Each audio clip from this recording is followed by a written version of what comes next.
Hey everyone, welcome back to the Unlisted Map. Cheers! I'm actually sitting here finally working on the latest installment of the Cajon Pass and the Mormon Rocks as we travel down into San Bernardino, checking out in the Green Book the tourist homes. We'll hear all about that in the video. But I wanted to let you know that I was so excited to tell this story that I kind of just jumped right into the video. So I just wanted to give you guys a quick heads up about what this video is about, and to also let you know you might notice that it's a little shaky. I got a brand new camera and I was trying it out, and so you might notice that it's a little, I'm shaking around and I'm fumbling with it. So please forgive me for that. Anyway, I do hope you guys enjoy the video. I'm going to sit back, I'm going to enjoy my wine, and I'm going to cheers to you. Thanks for following me or subscribing to. I'll talk to you guys soon. Cheers. Alright guys, hello everyone. This is Unlisted Maps, and we are actually out here on continuing our journey on the Route 66, heading featuring the Green Book. So right now we are at what used to be Summit Inn, and this is one of those first stops that you could take on Route 66. Let me see if I can turn around and show you. As you can see, there's not much out here anymore. Route 60 Summit Inn actually burnt down in what was called the Blue Cut Fire.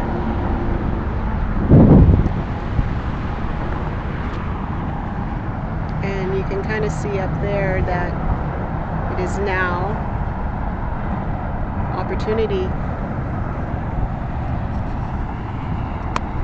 They were actually looking to redevelop it, but it ran out of money, and I'll post a picture of what Summit Inn used to look like.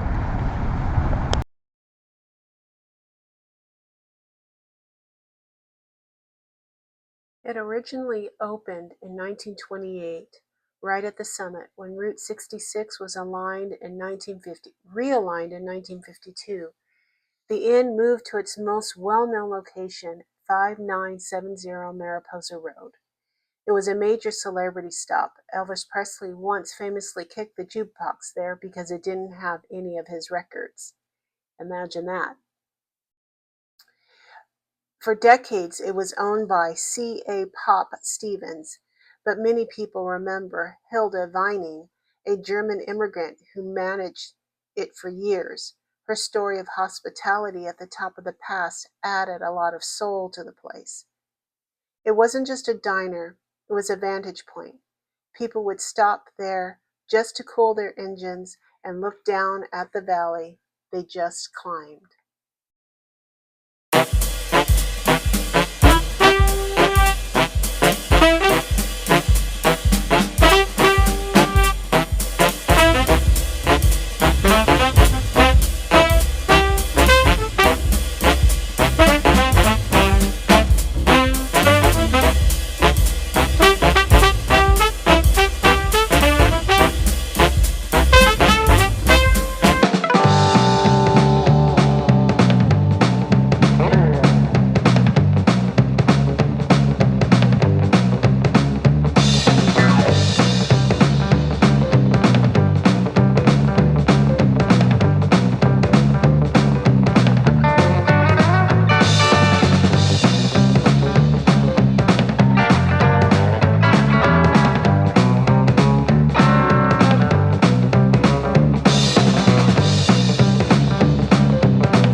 The Blue Cut Fire was incredibly destructive.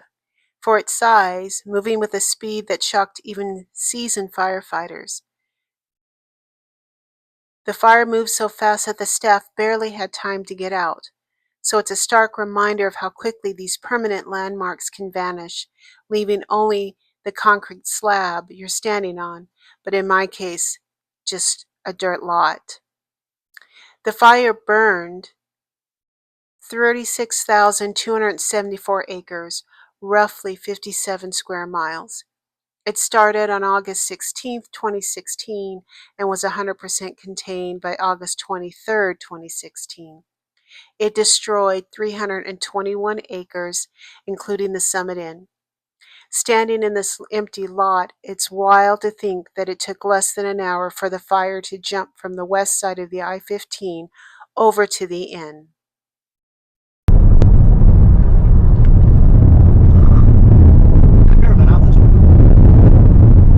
These are Mormon rocks. Hopefully I can get out and I can talk to you guys a little bit about it.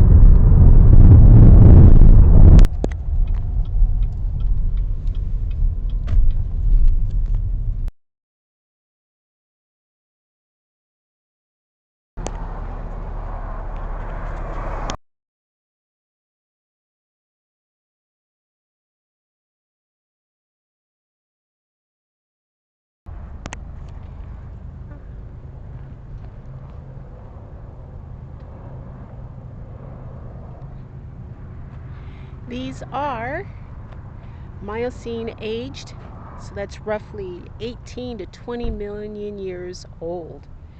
Sandstone and cologramment outcrops. They are technically hogbacks layered in rock tilted upward at a steep angle.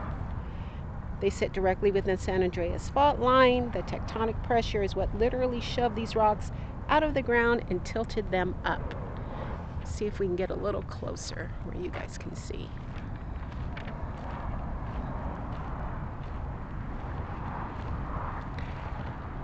They're beautiful. They're named after the Mormon pioneers who traveled from Salt Lake City in 1851. Remember in my previous video, the Cajon Pass, we talked about the pioneers coming here to homestead. So from Utah, coming through the Cajon Pass down into San Bernardino to homestead.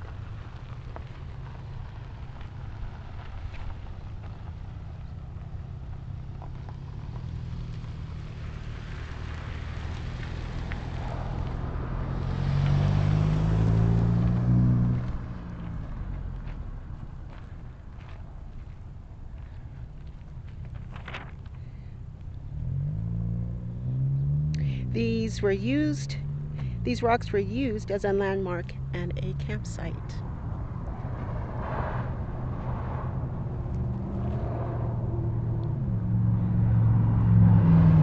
They also have caves in them, and they call those Swiss cheese.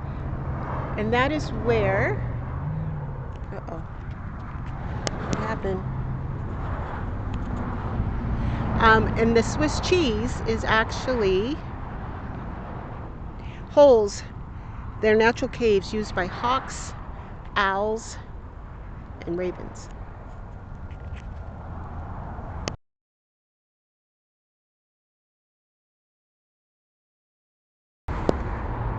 Okay, so now we are up here on Camp Cajon. It's a Camp Cajon monument, but there's actually a sign up here that says it's a historical site. So I want to share with you where we are. There's the freeway down there, the 15. We're going to head up to this sign.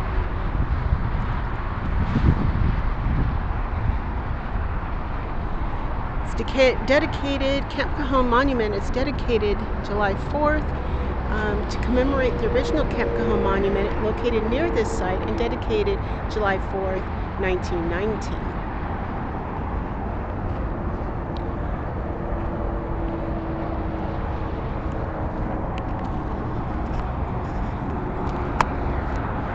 So, Camp Cajon, as you guys are going to see, this is, remember when we talked about, or in my previous video, we talked about how Camp Cajon was also Camp de los Negros.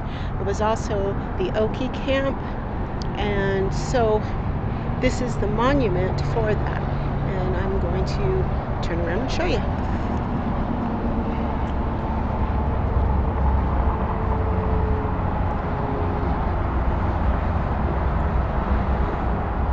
Used to be the John Brown Toll Road from 1861 to 1881.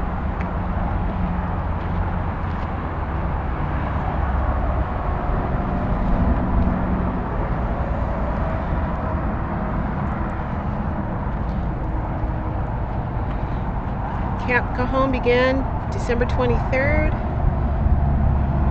1917, when an orange grower named William Bristol attended the dedication ceremony for the Santa Fe and Salt Lake Monument, now located just south of the kiosk.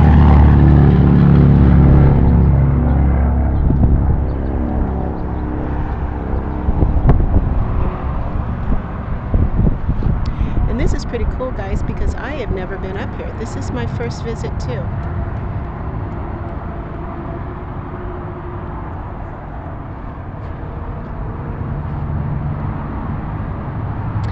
And there is the Meeker store. It's a gas station here. That was something I wanted to try and show you while we're up here. So Meeker's, if I am here, the Meeker's would be right up this way, which is no longer here.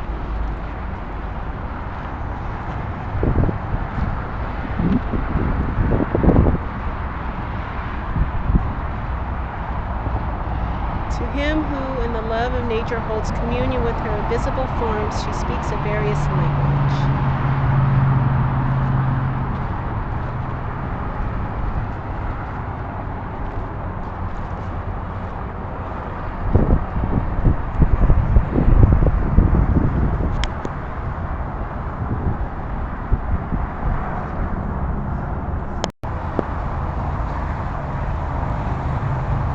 Erected in AD 2019 by the San Bernardino Wrightwood Highland and Mojave Historical Society in memory of William Bristol and Camp Cajon, founded in 1919.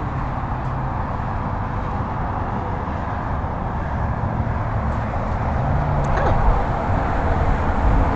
there's stuff all over this thing. The flag. Hats off. Ye men, now lift the flag high, break out its folds and let them proudly fly as from its staff on our natal day, there floats the banner none may take away.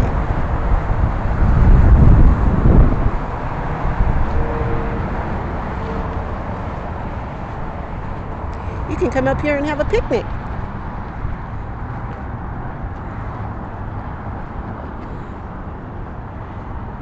"30 miles northeast of Lucerne Valley." That is actually on the, oh, you guys, there's a lizard. Ooh, and a lotus. A lot of wildlife up here. This is the Santa Fe and Salt Lake City train monument.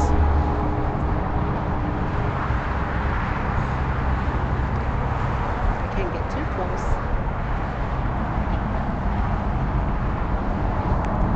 That's kind of hard to read.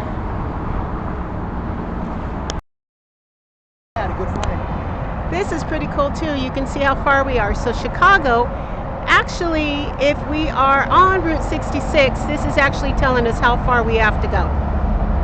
So Route 66 Chicago, heading north is 2162 miles, and San Bernardino is 21 miles. And that's where we're heading next. All right, guys, we're actually walking down the middle of Route 66, the Mother Road. Just want to make sure there's nobody behind me. And so my friend who's with me today actually found something really interesting around the corner. So we're going to kind of take a look around.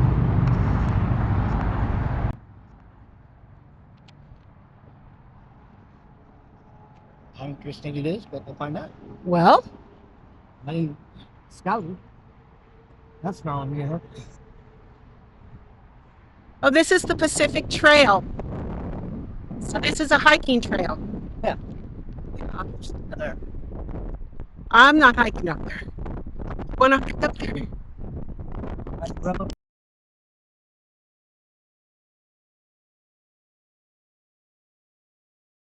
All right, you guys, I lied. I actually walked up this thing. It was a hike, but look how gorgeous this is up here. It's beautiful.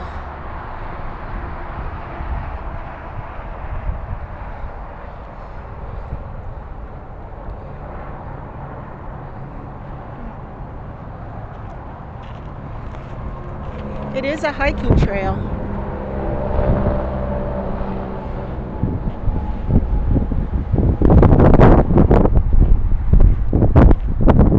Another beautiful day out here on the Cajon Pass. So he survived the fire.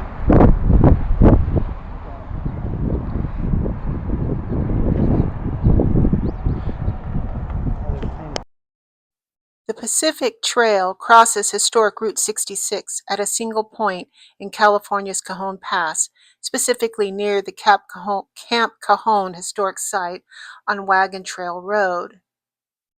The intersection occurs in the Cajon Pass of Southern California, situated between the San Gabriel and San Bernardino Mountains, where the PCT passes under the 15 freeway. The section of Route 66 here, often on Wagon Trail Road, follows the historic John Brown toll road between the 1860s, a precursor to the Mother Road. The crossing is notably recognized in Facebook posts and articles as the only place where a 2,653-mile trail passes through this part of the historic route.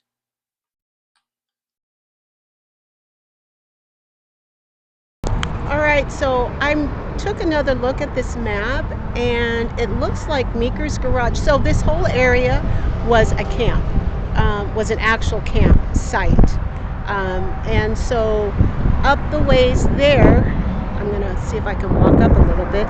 Up the ways is, or was, Meeker's Garage. Now, in relation to the Green Book, I'll have to get the dates down in relation to the Green Book. But roughly in the 1940s, Meeker's was not necessarily a place that black motorists were going to stop to get gas. This was still not a safe area, and everybody's still trying to get down to San Bernardino. And but I thought that it was just a really cool history, so maybe when we drive by, I can get a picture of it.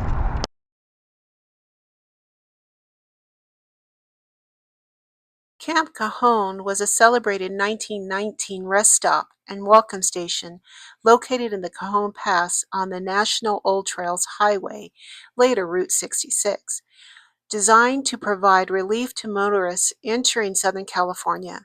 Founded by William M. Bristol, it featured iconic concrete picnic tables, stone stoves, a post office, and a landmark monument until it was destroyed by a flood in 1938. Established by citrus grower Bristol, it was to serve travelers navigating the difficult terrain of the Cajon Pass. It's famous for its Camp Cajon style, solid concrete tables weighing 1,700 pounds each, and a stone fireplace, barbecues that were donated by local organizations. It was a renowned, free, well-equipped auto camp that served as a shrine to friendship, encouraging travelers. It was a top-tier example of the early 20th century motor tourism, often called one of the best public camps in the West. A major flood of 1938 devastated the camp, and it was never rebuilt, with the site later being replaced by infrastructure expansion. In 2019, a replica of the original monument was dedicated to mark the 100th anniversary of the camp's founding, located at Wagon Trail Road in Camp Cajon.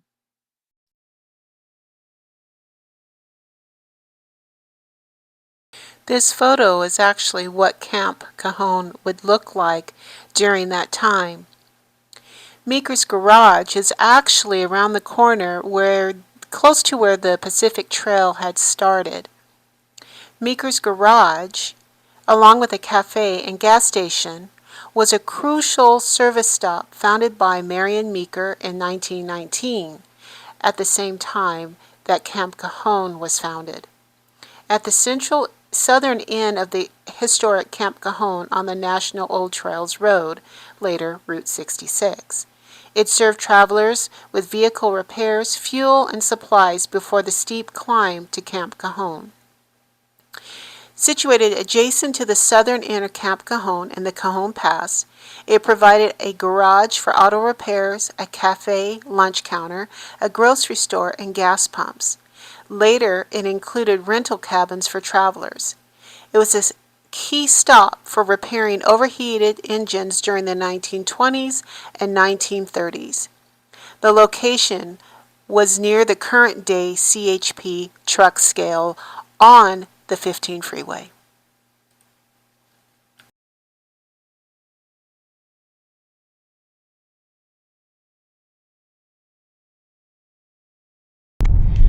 We're now heading to San Bernardino, and we're going to look at the tourist homes, or Ward 5, the neighborhoods within San Bernardino that was safe for the black motorists. Remember, they couldn't stay in the typical Motel 6s or whatever commercial hotels that were available at the time. And normally you would have tourist homes, and these were homes that other black individuals or families would open up to the travelers for them to stay. So they'd have a bed, they may have a meal, just someplace safe where they can stay until they get into Los Angeles. So we're traveling down Route 66, the business district, and we're actually heading to Ward 5. This is our tourist homes neighborhood. And as I mentioned before, you couldn't stay at a Motel 6 or any one of the nicer hotels if you were a black motorist. You were not accepted, you were not allowed.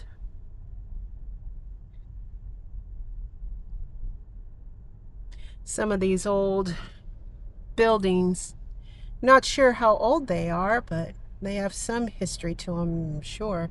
Look at that, 1958.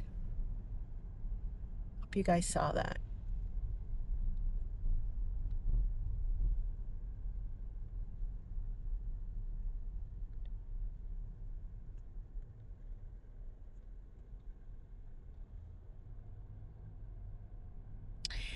As we drive down, this used Route 66. I'm thinking about those tourist homes that once lined these streets. Well, this is the business section, but we're going to go down a neighborhood. And this is what those motorists were looking for. They were looking for a safe place to be.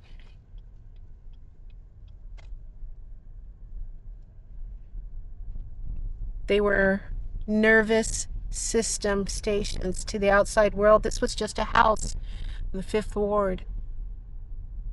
In these houses.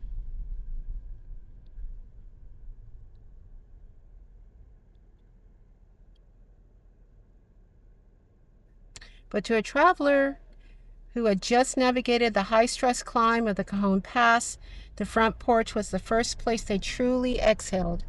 The Green Book gave them the address, but the families inside gave them the sovereignty of rest.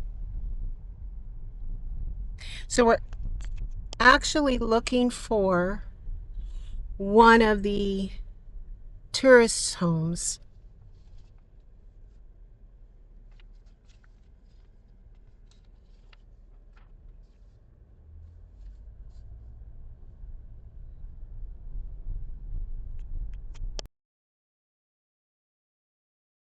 Actually out walking. I'm gonna drive by. I'm doing a drive-by.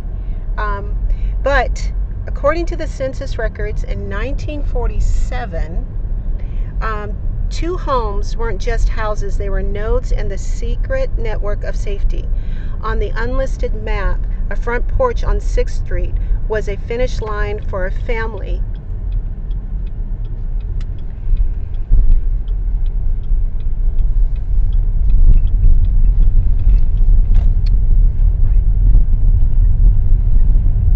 I'm sorry.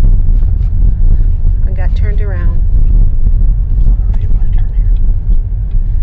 All right. So this is 6th Street.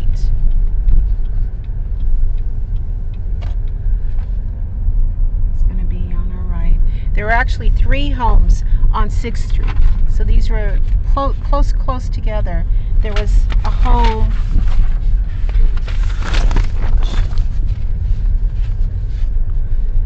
There was a home on 964 6th Street.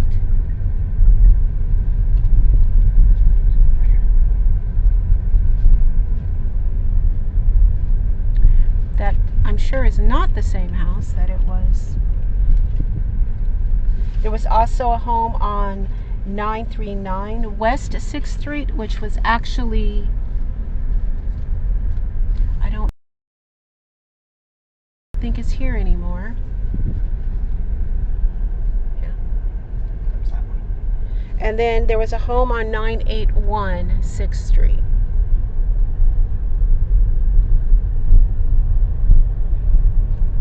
And these were homes of individuals. So the home on 964 belonged to Mrs. Phillips.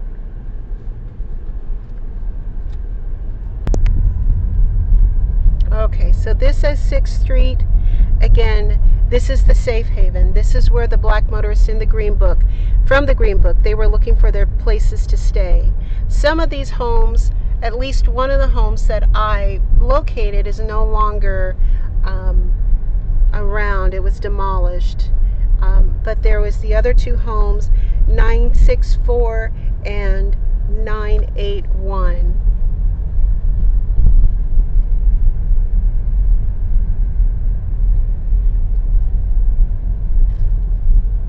We have a train at the end of the block.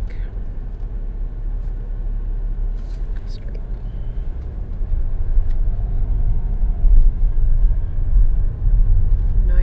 Four, 981. That's 981. A lot of history. It'll be fascinating to know that some people. There is a lot of history on this block.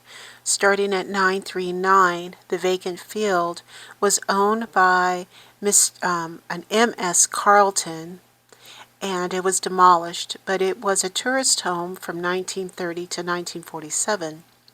The home on 964 6th Street, owned by Mrs. Phillips, was a rooming house for black travelers between 1930 and 1941. And then the home on 981 was owned by James Weatherly, and it was a room. He offered rooms and meals in 1930. These homes were all within walking distance of each other, and not every home during any of the Green Books would be listed at the same time. So you may have 1 or 2 homes listed in the Green Book. And in the 1947 Green Book that I have was actually one of the homes, which was the 964. This is a picture of actually that block, current day. So you can see 964 at the top of the screen. Unfortunately, 939, you cannot see it, and 981, I believe, is in the corner here on the left-hand side. Unfortunately, I couldn't get it all into this frame. But this goes to show you that tourist homes were the most important things in the Green Book. Not only did it list restaurants or gas stations or maybe a hotel here or there or even stores, but when a person is traveling on the Mother Road and they are black. They didn't have the luxury of staying in a hotel, a nice hotel, a chain hotel. So these tourist homes were their lifeline between, San Bernardino and Los Angeles. And in the next video that I plan on sharing with you is what it's like between San Bernardino and going into Los Angeles.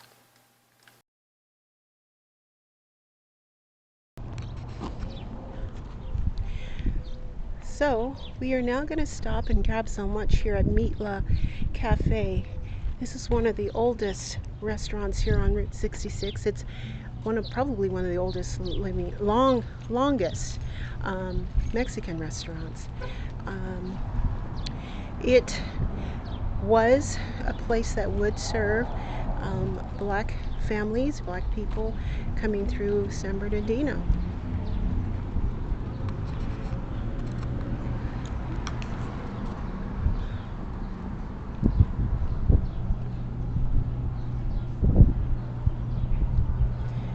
It's so quiet.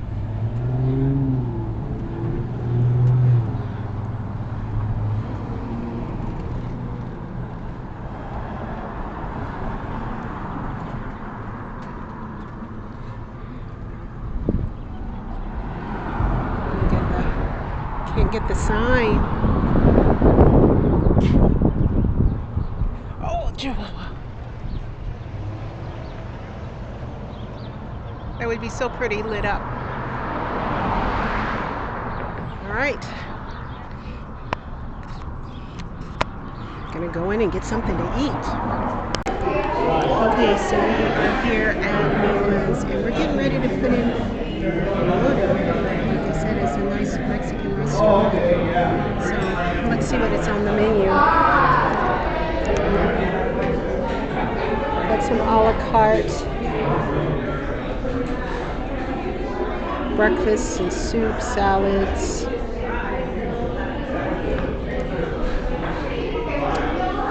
Desserts and drinks.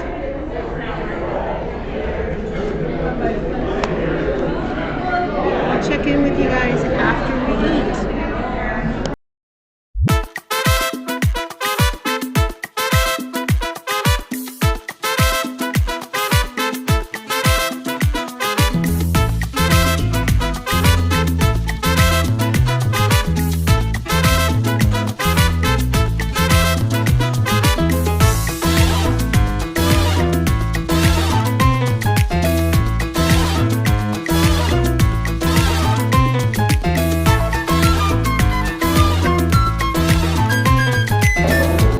Just to give you guys a real quick history, this place was founded in 1937 by Lucia and Vicente Bartano on Route 66 here in San Bernardino. It's a historic family-owned restaurant for its traditional tacos de dorados. It served as a community hub for Mexican Americans and famously inspired Glenn Bell of Taco Bell, which is actually across the street after he frequented the restaurant in the 1950s. For my Taco Bell lovers, the original Taco Bell.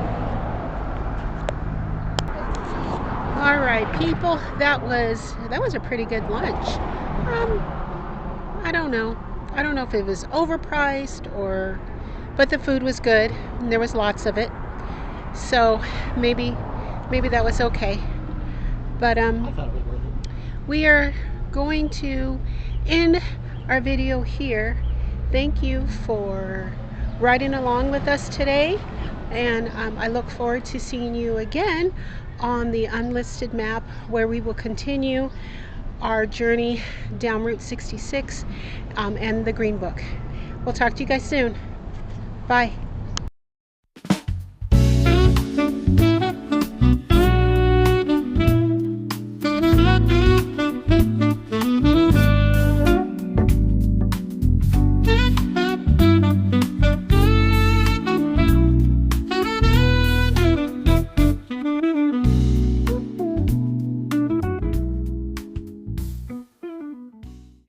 Hi, and welcome to the Unlisted Pairing. If you come this far, that means you've actually watched Camp Cajon and Mormon Rocks in today's episode, touring the tourist homes of San Bernardino. Today I'm pairing Bogle Old Vine Zinfandel Vintage 2022 for today's episode. And I have some really yummy pairing with this. I've got some cheddar cheese and my dark wafers and some pepperoni. It's been one of those days, folks. So the reason why I chose the Zinfandel is because of its spicy mocha peppery notes that pair really well with the pepperoni and the cheddar cheese, and not to mention the dark chocolate. But it also pairs with our travelers, whether they were the pioneers or they were the African Americans using the Green Book to get to the tourist homes in San Bernardino. The tourist homes were the lifeline for our travelers. They couldn't stay in the typical Motel 6 or the Holiday Inn at that time because those were typically white only. And so to stay in a tourist home meant that you were within your community and you felt safe and appreciated, if you will. And so I hope you enjoy this episode, and I hope that you maybe learned something new in this episode. Stay tuned for the next episode of the Unlisted Map, where we're actually going to be closing out this series on the Green Book and Route 66 as we head into Los Angeles. Thanks, and we'll talk to you soon.